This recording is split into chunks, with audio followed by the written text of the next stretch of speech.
pengamatan pelaksanaan pendidikan inklusif di sekolah swasta SD Karisma Makassar, dan poin ketiga terkait perbandingan pelaksanaan pendidikan inklusif di kedua sekolah tersebut.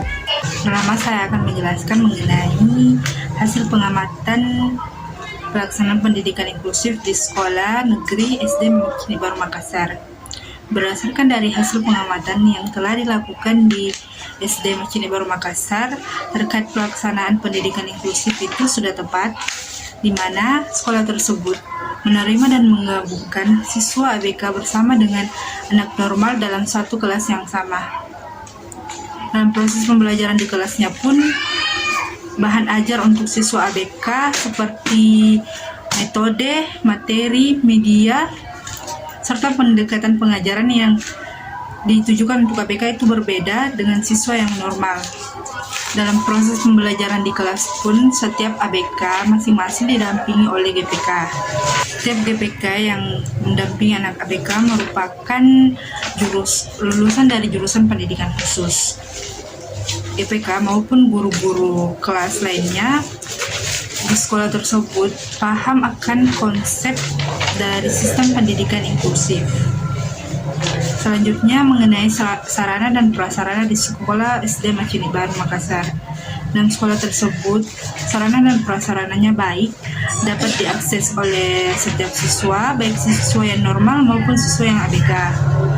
Untuk siswa ABK, di sekolah tersebut terdapat ruang khusus seperti ruang inklusi dan ruang sumber. Poin kedua yang akan saya jelaskan terkait hasil pengamatan pelaksanaan pendidikan inklusif di sekolah swasta SD Karisma Makassar. Berdasarkan dari hasil pengamatan yang telah dilakukan di sekolah tersebut,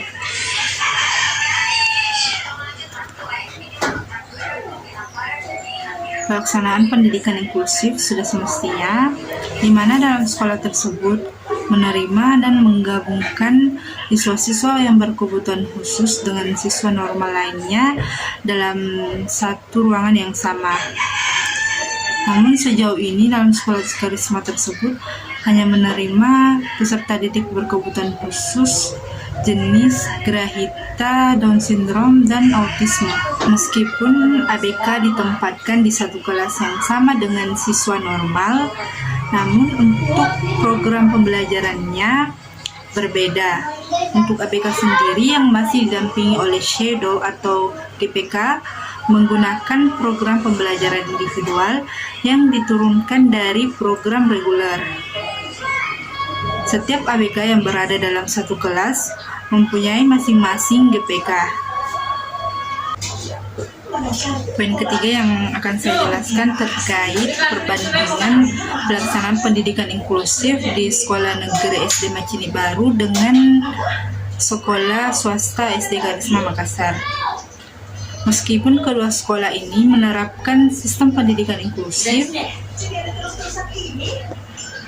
namun terdapat perbandingan dalam proses pelaksanaan pendidikan inklusif.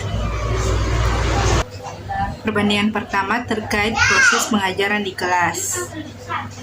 Pada sekolah SD Macini Baru, proses pengajaran di kelas untuk ABK didampingi oleh GPK dan menggunakan modul ajar yang dimodifikasi dan dikembangkan sesuai dengan kemampuan dan kebutuhan ABK.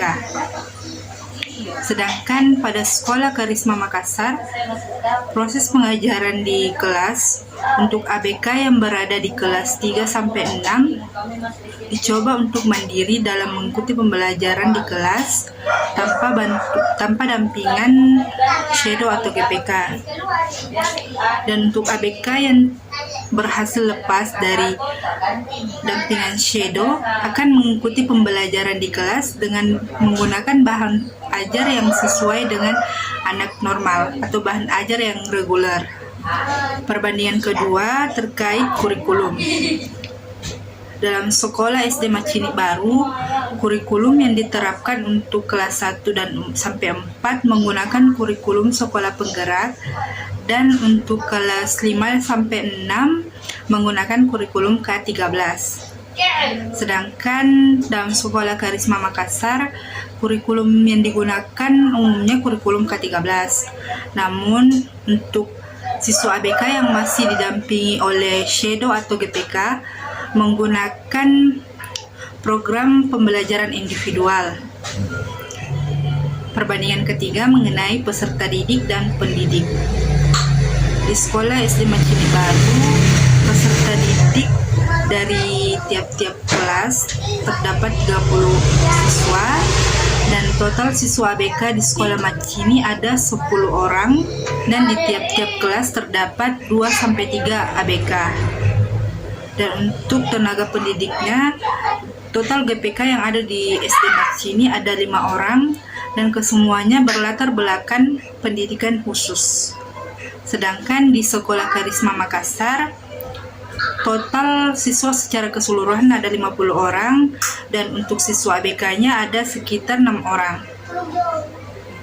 Dan masing-masing dari kelas 1 sampai 3 terdapat 2 masing-masing siswa ABK di dalamnya. Dan untuk kelas 4 sampai 6 tidak terdapat ABK di dalam kelas.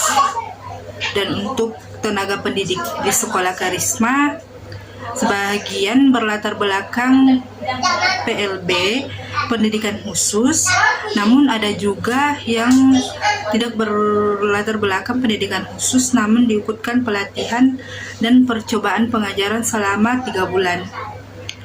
Dan total GPK yang tersedia di Sekolah Karisma Makassar terdapat 5 orang. Perbandingan keempat terkait dengan sarana dan prasarana. Sarana dan prasarana yang ada di kedua sekolah tersebut baik dan memadai serta akan senantiasa memberikan sarana dan prasarana yang sesuai dengan kebutuhan siswa ABK yang bersekolah. Perbandingan yang kelima terkait dengan sumber dana dan gaji GPK.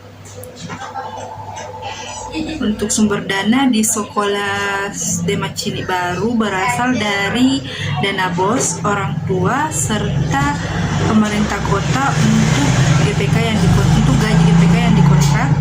Sedangkan pada Sekolah Karisma Makassar, sumber dananya berasal dari yayasan dan orang tua siswa.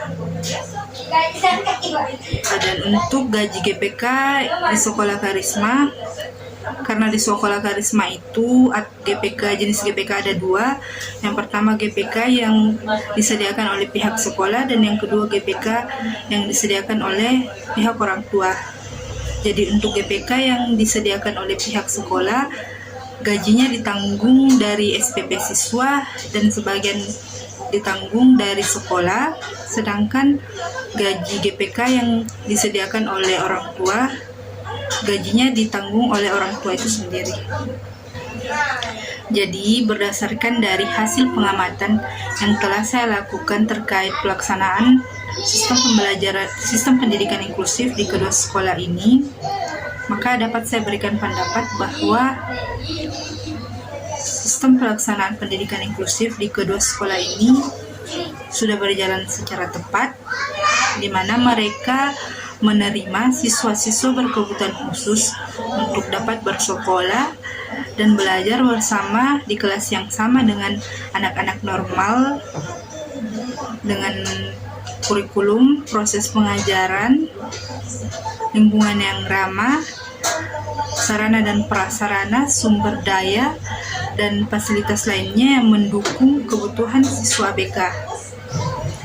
Namun kekurangannya dari dua sekolah ini yang menerapkan sistem pendidikan inklusif, tidak semua jenis ABK dapat diterima untuk bersekolah di kedua sekolah ini. Misalnya saja di Sekolah SD Macini Baru tidak menerima siswa jenis tunanetra ABK, dan di SD Karisma Makassar hanya menerima siswa ABK jenis Down syndrome dan autis. Meskipun secara konsep kedua sekolah ini telah menerapkan sistem pendidikan inklusif sebagaimana mestinya, namun nyatanya tidak semua jenis anak ABK dapat diterima untuk bersekolah di kedua sekolah ini. Sekian dan terima kasih.